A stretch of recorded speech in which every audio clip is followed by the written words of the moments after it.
High বন্ধুরা, তোমরা সবাই কেমন আছো? আশা করছি তোমরা সবাই ভালো আছো। আমিও ভালো আছি। আমি এটাকে কি বলে তোমরা কি জানো? এটাকে কি বলা হয় এই ফুলটাকে? এই ফুলটা আমিও আগে চিনতাম না, ছোটোবেলায় কখনো আমি এই ফুলটা দেখিও নি, খাইও নি। এই ফুলটাকে বলা হয় যুক্তি ফুল। আমার বিয়ের পর আমার বর প্রথম এনে এই ফুল বাড়িতে এনে বলে আমাকে ভাজা করতে, কিন্তু আমি তো জানতামই না কী করে খেতে হয়। শাশুড়ি মায়ের কাছ থেকে শিখে নিয়েছি কী করে ভাজতে হয়। ভেজেছিলাম, ভেজে খেয়েছি, আমার খারাপ লাগেনি। তিতো, কিন্তু আমি তিতো খেতে পারি, তিতো খেতে আমার কোনো অসুবিধা হয় না, তাই আমি ভালোবাসি এই ফুলটা খেতে। তাই কাল যখন বাজারে ছেলেকে স্কুলে ছাড়তে গেলাম, আমি নিজেই দেখতে পেয়ে এই ফুলটা কিনে নিয়ে চলে এলাম। আজ এই ফুলটা ভাজবো, তোমাদের সাথে পুরো ভিডিওটা শেয়ার করব।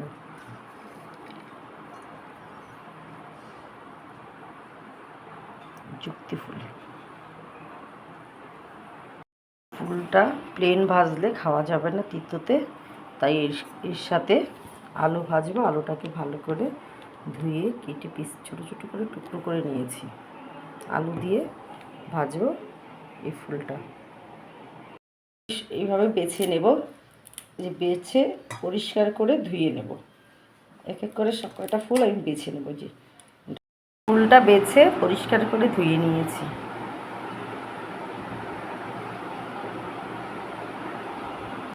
ফুলটা ভাজার জন্য আমি এখানে কড়াইতে তেল দিয়ে দিলাম। তেল দিয়ে এবার শুকনো লঙ্কা দিয়ে দিলাম।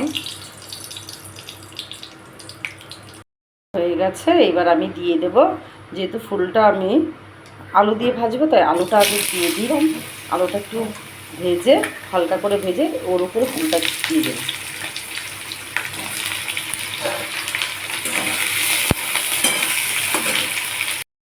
আর দুটো লঙ্কা আমি ফাটিয়ে দিলাম। দিয়ে দেবো একটু নুন, একটু হলুদ দিয়ে। আলুটা ভাজা হয়ে গেছে, এইবার এর মধ্যে দিয়ে দেবো যুক্তি ফুলগুলো।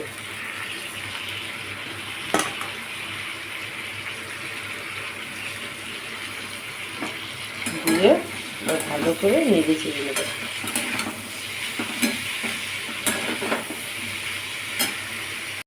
আমার ভাজি কমপ্লিট হয়ে গেছে, যুক্তি ফুল ভাজা।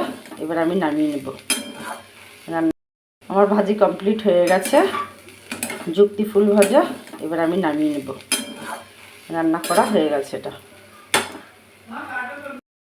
কমপ্লিট হয়ে গেছে আমার, আমি নামিয়ে নিলাম। যেহেতু এটা তিতো, খুবই তিতো, তাই আমি আলু দিয়ে ভেজেছি। আলুটা একটু বেশিই দিয়েছি।